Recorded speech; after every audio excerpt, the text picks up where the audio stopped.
É assim que é o interior de uma bateria de íon-lítio. Não é alta tecnologia, só 2 metros de folha com pasta preta, tudo em um cilindro de 45 gramas. Essas são algumas das melhores baterias que temos, alimentando desde laptops e veículos elétricos até satélites em órbita. No entanto, quando uma bateria falha, toda essa energia pode ser liberada de maneira errada. Meu Deus. O último incidente envolvendo uma bateria de íon-lítio. Como algo tão simples acabou presente em quase todos os dispositivos eletrônicos do mundo? E por que não temos algo melhor? No início dos anos 1980, a maioria das baterias recarregáveis tinha apenas 40 a 60 watts-hora por quilo, exigindo 1 quilo de bateria para alimentar uma lâmpada de 40 watts por 1 hora. Assim, o primeiro celular comercial lançado em 1983 foi pouco impressionante. Levava 10 horas para carregar para apenas 30 minutos de conversa. Laptops, câmeras e dispositivos médicos tinham baterias volumosas. Empresas de eletrônica e petróleo buscavam melhorar baterias, pois dobrar a densidade de energia poderia inaugurar uma nova era de eletrônicos portáteis e impulsionar a revolução digital. Mas o que ninguém percebeu é que alguém já havia encontrado a solução. Em 1972, o químico britânico Stanley Whittingham, de 32 anos, estudava como materiais armazenam energia no laboratório da Exxon, em Nova Jersey. Sim, a Exxon, gigante multinacional do petróleo e então maior do mundo. Eles pesquisavam baterias. No ano seguinte, eclodiu a guerra entre Egito, Síria e Israel. Com o apoio dos Estados Unidos a Israel, produtores árabes cortaram exportações de petróleo e, em 22 de dezembro, o preço do barril mais que dobrou, de 5,12 para 11,65 dólares. Nixon criou políticas para conter os preços, mas agravou a escassez. Americanos enfrentaram longas filas nos postos devido ao racionamento. A situação ficou tão ruim que reduziram o limite nacional para 55 milhas por hora para economizar combustível. Na Exxon, executivos temiam o fim dos suprimentos e passaram a considerar alternativas como a eletricidade. Essa não era uma ideia nova. Na verdade, em 1900, quando os carros estavam começando a decolar, o carro mais vendido era elétrico, à frente dos carros a vapor e gás. Mas o problema com esses carros elétricos eram suas baterias. Pesavam 360 kg, cerca de 40% do peso do carro, mas só o levavam por 60 km. A densidade de energia era baixa e ainda diminuía com o tempo. A cada recarga piorava. Após menos de 500 recargas, a autonomia caiu para cerca de 40 km. Em 1924, carros a gasolina superavam os elétricos em 10 mil para 1. Mas agora que as reservas de petróleo estavam se esgotando, parecia para a Exxon que não havia outra solução senão trazer de volta o carro elétrico. Para isso, precisavam de uma bateria com densidade de energia bem maior. De repente, o projeto paralelo de Whittingham virou prioridade. A Exxon investiu recursos, dando a ele total liberdade para, em suas palavras, fazer praticamente o que eu quisesse, desde que não envolvesse petróleo. A primeira bateria surgiu de um incidente curioso nos anos 1780, quando o cientista italiano Luigi Galvani dissecava uma rã para estudar sua anatomia. Ele ancorou um lado da rã em um gancho de latão e foi abri-la com um bisturi de aço. Ao tocar o bisturi na perna da rã, ele notou que ela se contraiu subitamente, como se voltasse à vida. Galvani acreditava que havia descoberto uma espécie de eletricidade animal, uma força viva produzida pelo próprio tecido. Mas Alessandro Volta, rival de Galvani, discordou. Ele achava que vinha dos próprios metais. E você pode ver isso com muitos materiais diferentes. O produtor do Veritasium, Gregor, montou uma versão deste experimento sem o sapo para testá-lo. Eu tenho zinco, magnésio e ferro aqui. Eu posso pegar qualquer um desses metais, enfiá-los em um lado do limão e colocar um pouco de cobre do outro lado. Se eu ligar isso a um voltímetro, devo obter uma voltagem. obtivemos cerca de 0,8 volts. Isso ocorre porque alguns elementos desejam perder elétrons mais que outros. Então, se você juntar um que realmente não quer seus elétrons com um que realmente quer alguns, bem, então os elétrons vão estar viajando através. Vamos olhar para o zinco. O que está acontecendo aqui é que o zinco está perdendo seus elétrons. Íons de zinco entram no suco e elétrons percorrem o circuito até o outro lado. Lá, os íons de hidrogênio no suco de limão querem esses elétrons, então eles os recebem e se transformam em gás hidrogênio. Há um lado que doa elétrons, o ânodo, e outro que recebe, o cátodo. Mas por que você precisa do limão, afinal? Se não houver fluxo de íons positivos para o outro lado, os elétrons param de se mover quase imediatamente. Isso ocorre porque todos os elétrons se acumulam no cobre, tornando-o muito negativo e repelindo outros elétrons que tentem atravessar. Os elétrons não conseguem atravessar o suco de limão. Líquidos como este não possuem elétrons livres como os metais, então os elétrons permanecem no fio. Eles só deixarão o circuito pelo lado de cobre se houver algo no suco, como íons de hidrogênio prontos para recebê-los, e se a reação liberar energia suficiente para fazer essa transferência acontecer. Os íons positivos no suco se movem para equilibrar a carga, permitindo que a corrente flua. Uma solução que transporta carga por íons é chamada de eletrólito. Mas também poderíamos fazer isso com os outros metais para obter uma reação semelhante. E podemos realmente quantificar o quanto cada um desses metais quer ou não quer elétrons.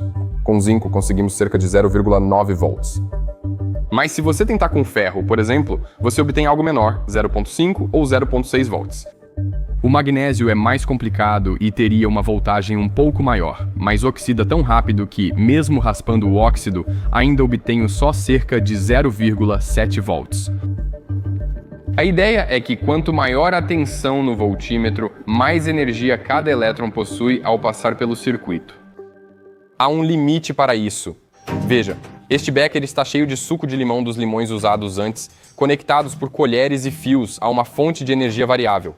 Agora observe ao aumentar a tensão.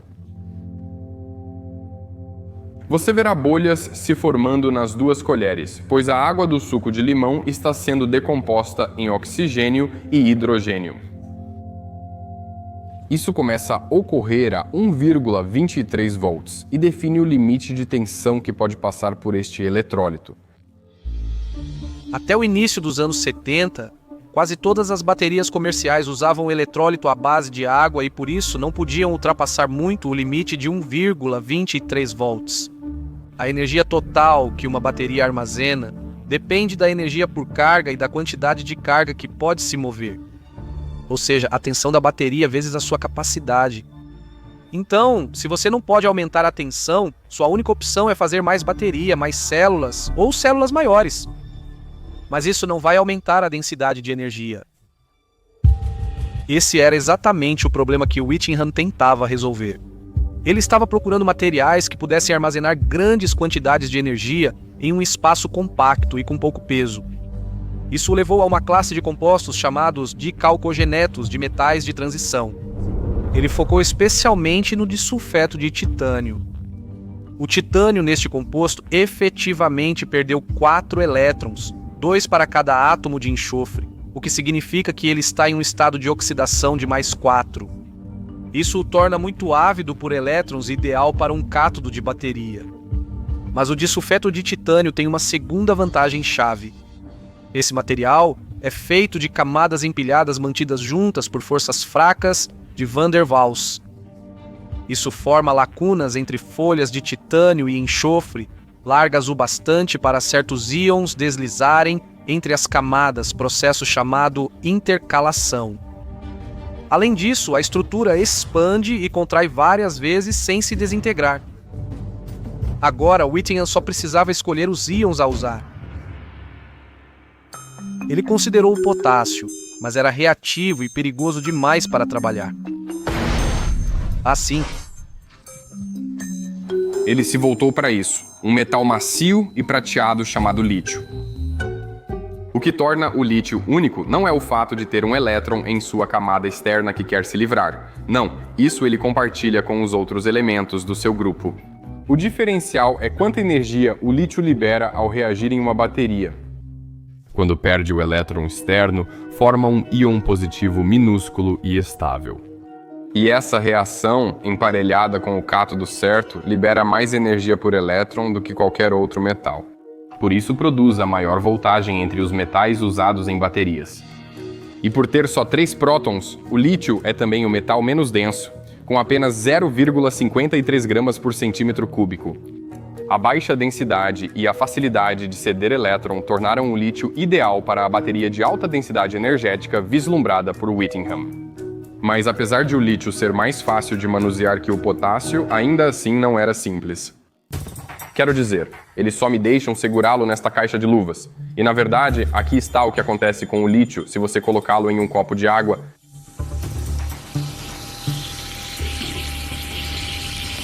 É seguro dizer que você não quer que isso aconteça dentro da sua bateria. Então, Whittingham teve que trocar o eletrólito à base de água por outra coisa e essa mudança desbloqueou a possibilidade de voltagens mais altas. Ele recorreu a uma solução de sal de lítio em um solvente orgânico e funcionou. Mas isso veio com riscos sérios. O solvente era volátil e o sal de lítio instável. Juntos, podiam explodir ou liberar gases tóxicos se mal manuseados. Tudo tinha que ser feito com extrema cautela. Uma faísca perdida ou um traço de umidade poderia destruir o experimento ou iniciar um incêndio. Se conseguisse evitar o perigo, esse eletrólito era uma grande vantagem. Ele permitia o movimento de íons de lítio entre os eletrodos sem quebrar o solvente ou a célula, exceto em tensões bem mais altas.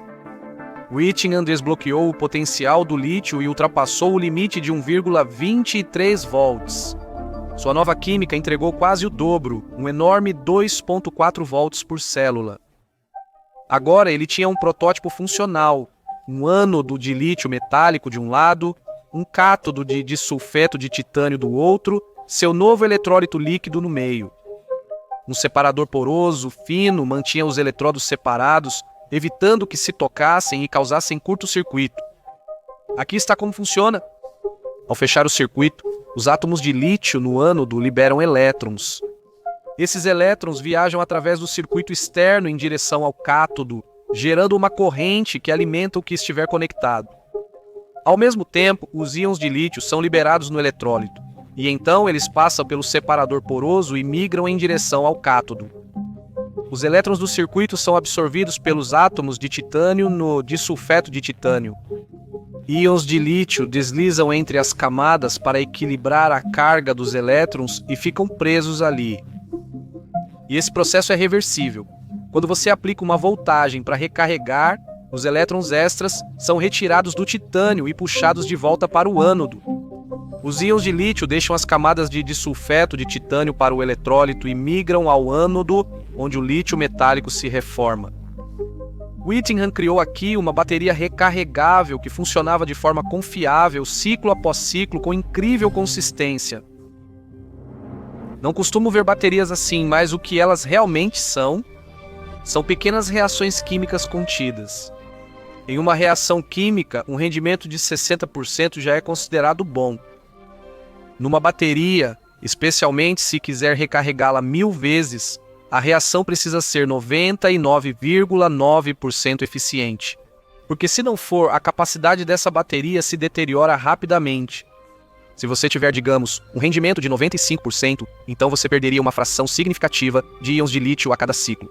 Após 50 ciclos, restariam só 8% da capacidade original. Então, é bastante incrível que cada único íon de lítio tenha que sair de um eletrodo, passar pelo eletrólito e se encaixar perfeitamente na estrutura cristalina em camadas do disulfeto de titânio, e então, quando você o recarrega, eles têm que sair novamente limpos, sem incidentes, sem ficar presos, fazer todo o caminho de volta para o ânodo. Mesmo sendo só um protótipo, a bateria de Whittingham quase atingiu 99%. No inverno de 1973, gerentes da Exxon chamaram Whittingham ao escritório em Nova York. Whittingham disse mais tarde: "Eu entrei lá e expliquei. 5 minutos, 10 minutos no máximo, e dentro de uma semana eles disseram sim, eles queriam investir nisso. Eles começaram no laboratório da Exxon, mas nem tudo foi fácil. Os bombeiros tiveram que ser chamados repetidamente. Eles foram chamados com tanta frequência que ameaçaram começar a cobrar do laboratório pelos produtos químicos especiais necessários para extinguir o lítio em chamas. O problema estava no ânodo. O design de Whittingham usava lítio puro, que funcionava bem, mas parava de funcionar. Criamos uma célula especial e uma bateria transformadora, mas são muito pequenas, precisando de uma lente de microscópio para vê-las. O que você está vendo aqui é um pedaço de cobre que estamos gradualmente revestindo com lítio.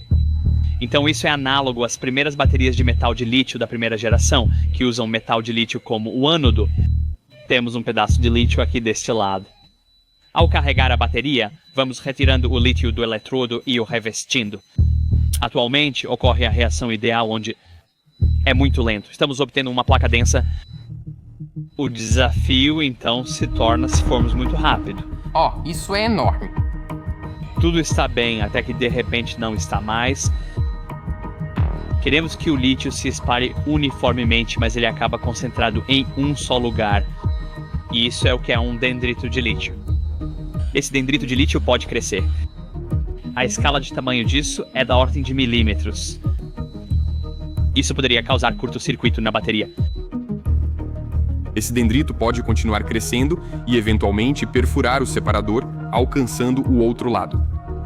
Agora os elétrons vão ter um atalho, então, em vez de passar pelo circuito, eles correm direto do ânodo para o cátodo usando o dendrito.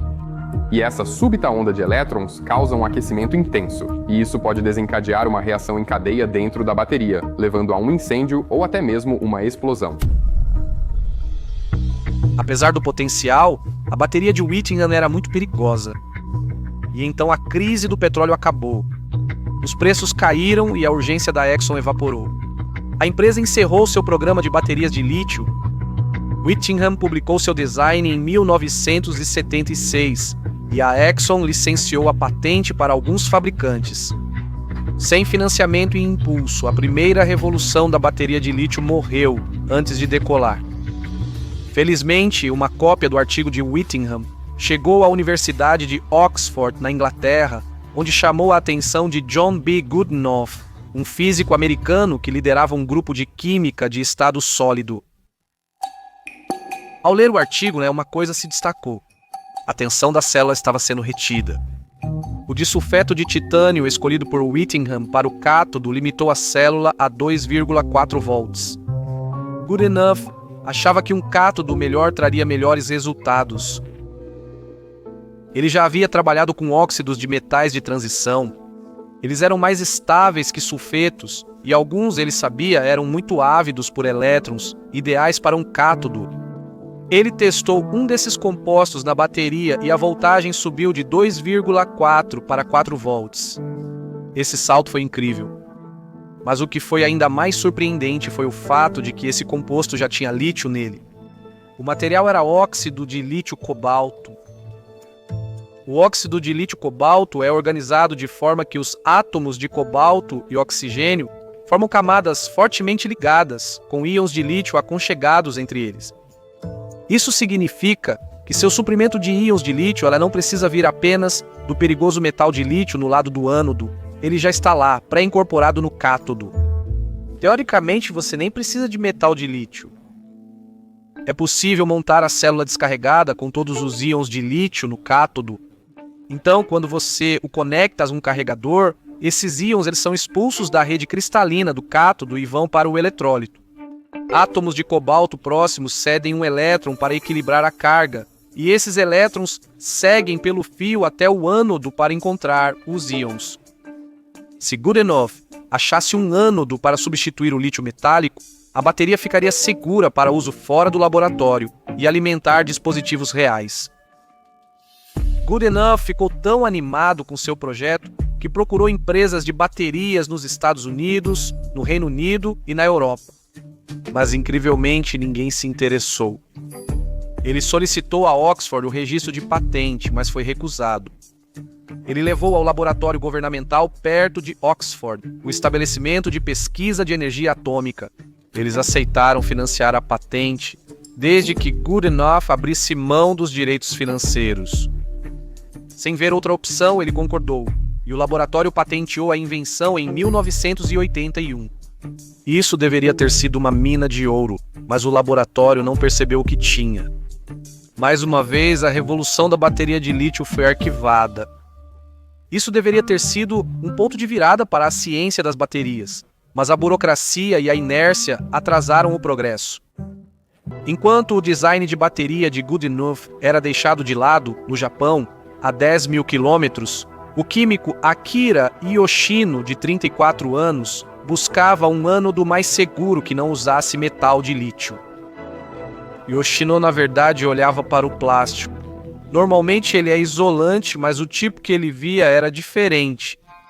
O poliacetileno possui átomos de carbono em cadeia com ligações simples e duplas alternadas, o que resulta em propriedades eletrônicas incomuns.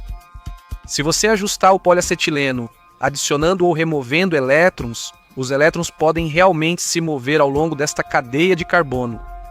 Então, o plástico conduz a eletricidade como um metal. E isso fez Yoshino pensar, e se o poliacetileno pudesse funcionar como um ânodo de bateria? Durante o carregamento, ele absorvia íons de lítio e elétrons, e na descarga, liberava esses elétrons para o circuito como metal de lítio. Se desse certo, eliminaria a parte mais perigosa da bateria, o lítio metálico. Por meses, Yoshino lutou. Como removeu o lítio do ânodo, precisou buscar íons de lítio em outro lugar. Ele não conseguia descobrir.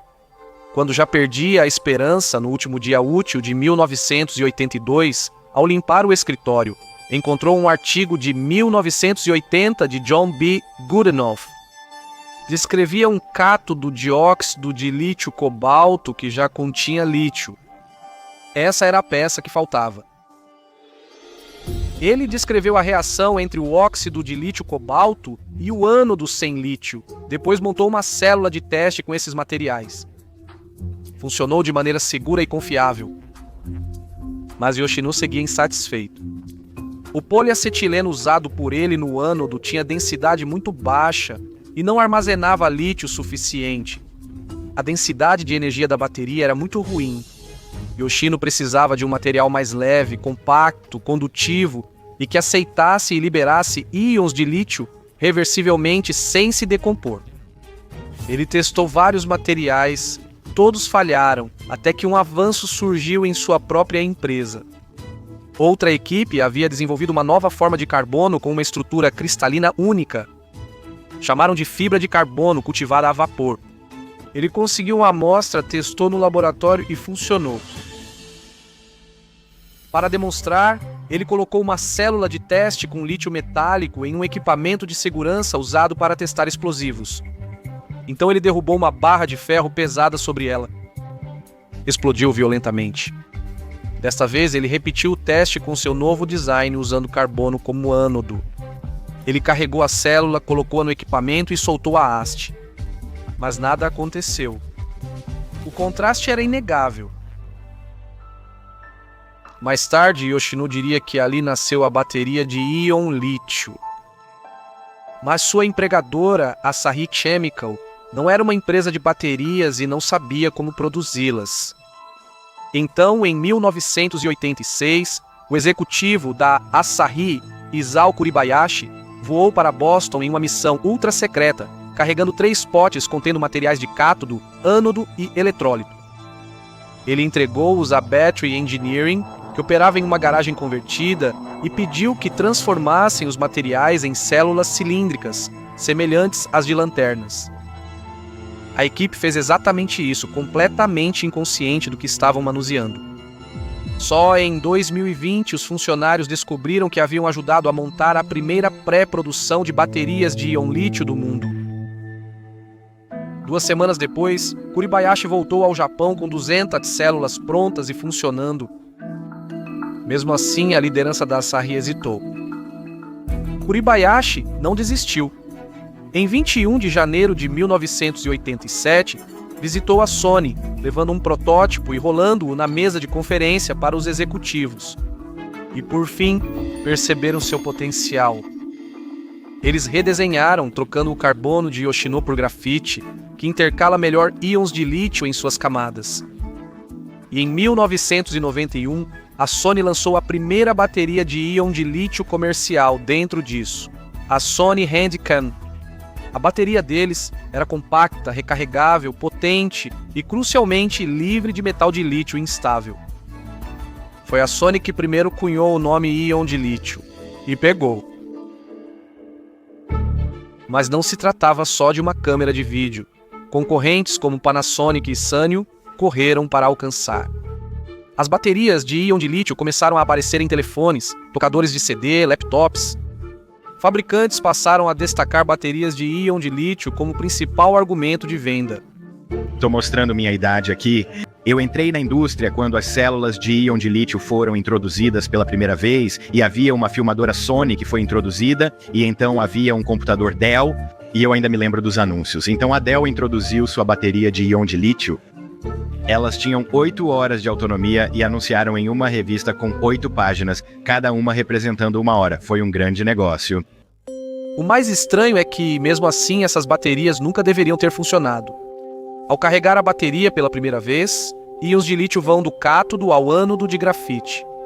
E aqui, eles reagem com o eletrólito para formar esse estranho emaranhado complexo de compostos que se acumulam na superfície do ânodo.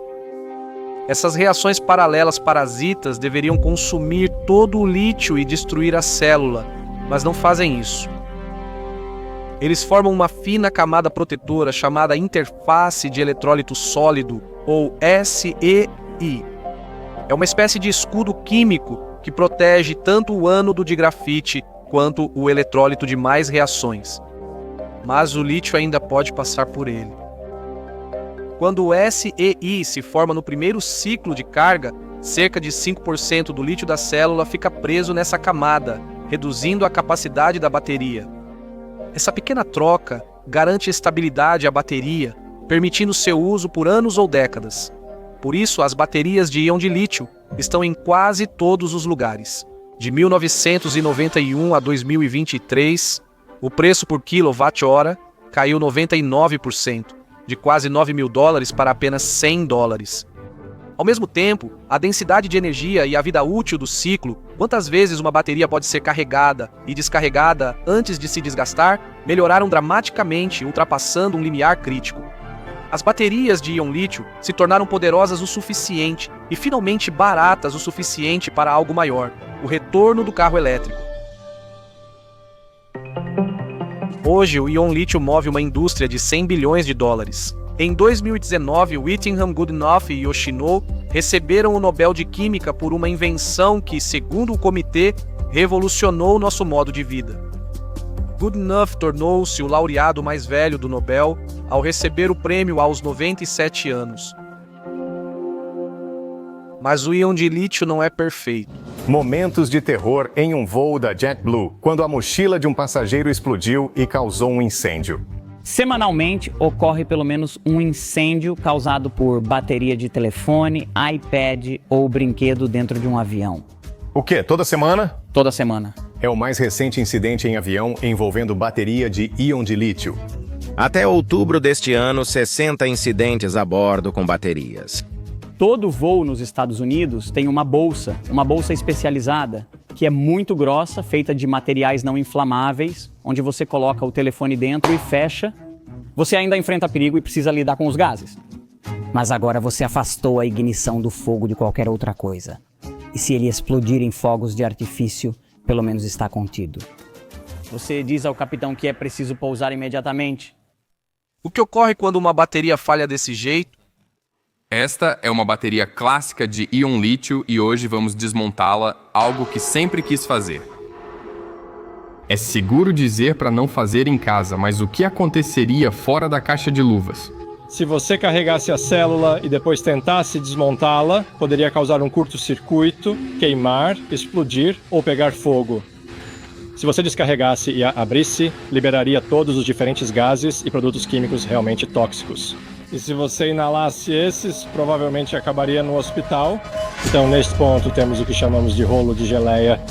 há um rolo do cátodo separado do ânodo, colados um no outro com fita. Liren só vai cortar a fita com um bisturi e depois poderemos desenrolá-la em uma folha bonita. Então essas pequenas manchas são o eletrólito? Sim, então conforme o tempo passa, ele começará só a evaporar. Isso é tão legal.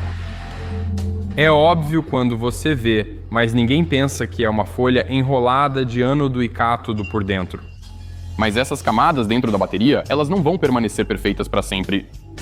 Aqui está um eletrodo de célula nova comparado a um de célula antiga. O lítio está se acumulando nos lugares errados. Se esse tipo de degradação sair do controle, podemos levar uma célula ao seu ponto de ruptura. Como fazemos uma bateria explodir? Então hoje nós temos uma bateria prismática, é uma pequena bateria de ferramenta elétrica ou telefone. Vamos enrolar fio de níquel cromo nela.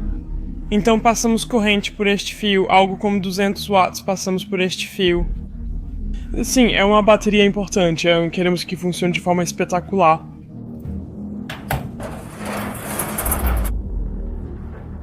Estamos simulando uma falha catastrófica da bateria, que pode ocorrer se uma célula for danificada, superaquecida ou mal fabricada. Começa por volta de 80 graus Celsius, quando a camada protetora S e I no ânodo começa a se decompor. Vai tentar se reformar, mas essas reações vão liberar mais calor, e se esse calor não puder escapar, a temperatura vai continuar subindo. Quão perto de explodir, sua opinião? Deveria estourar muito em breve. A aproximadamente 130 graus Celsius, o separador de polímero vai derreter e agora o ânodo e o cátodo podem entrar em contato direto e um curto-circuito interno massivo segue. O próprio cátodo começa a se decompor e como os óxidos de metais de transição liberam oxigênio de sua estrutura cristalina, eles vão alimentar a combustão e agora o fogo está apenas se alimentando. Sim? Oh, meu Deus. Isso é realmente violento. Isso é insano, de uma pequena bateria como essa. E está apenas 50% carregada. O que chamamos de ignição acontece dentro da bateria, não fora da bateria. E requer um combustível ou uma substância que passará por uma reação. Exige um oxidante ou um equivalente e requer calor. A bateria possui esses 3 elementos. Ela possui seu próprio oxidante, combustível e fonte de calor. Tudo em um só dispositivo. Na verdade, não é o lítio que queima. Uma bateria moderna de íon lítio como esta tem pouco lítio, ironicamente. Na verdade, é tudo o mais que está aqui dentro que é perigoso. Apagar um incêndio de bateria deve ser difícil, já que ela tem tudo o que precisa. Sim, isso mesmo. Você pode cobrir e bloquear o oxigênio, mas o fogo não vai acabar totalmente. Ele será menor, mas permanecerá. A água consegue retirar o calor. Então é possível retirar o calor da bateria com água, mas o melhor é colocar uma bateria imersiva em um banho de água. Sim. É brutal. Você pode fazer isso com uma bateria, com 10 baterias, com 15 baterias, mas quando você tem pacotes muito grandes de baterias, com milhares de baterias, você não pode fisicamente colocar isso debaixo d'água. Incêndios em carros elétricos têm surgido recentemente como ameaça às cidades. Bem, nós sabemos que muita água funciona. Sim, bem, se houver uma fonte de água por perto, eu acho, sim. Sim, quer dizer, é isso que eles fazem em alguns países ao redor do mundo. Eles têm um caminhão especialista cheio de água, e você simplesmente pega o carro que esteve envolvido em um incêndio elétrico e eles o jogam dentro dele. É? Sim, eles fazem. E na verdade funciona. Então quão perigoso é realmente? É raro, um incêndio ocorre a cada 1 milhão de baterias. Então isso é muito seguro. Nos padrões de engenharia, isso é como, você tem um bom sistema, 1 em 1 milhão, isso é bom. Mas as baterias estão em todo lugar. Nem sequer pensamos nisso.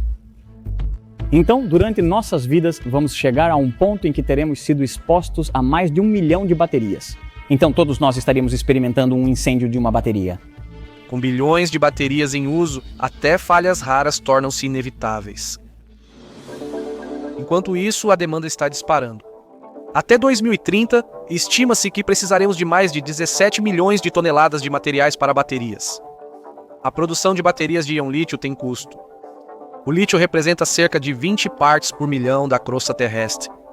É caro e gasta muita água para extrair. 70% do cobalto, essencial em baterias de íons de lítio, vem da República Democrática do Congo, geralmente extraído em condições perigosas e exploratórias.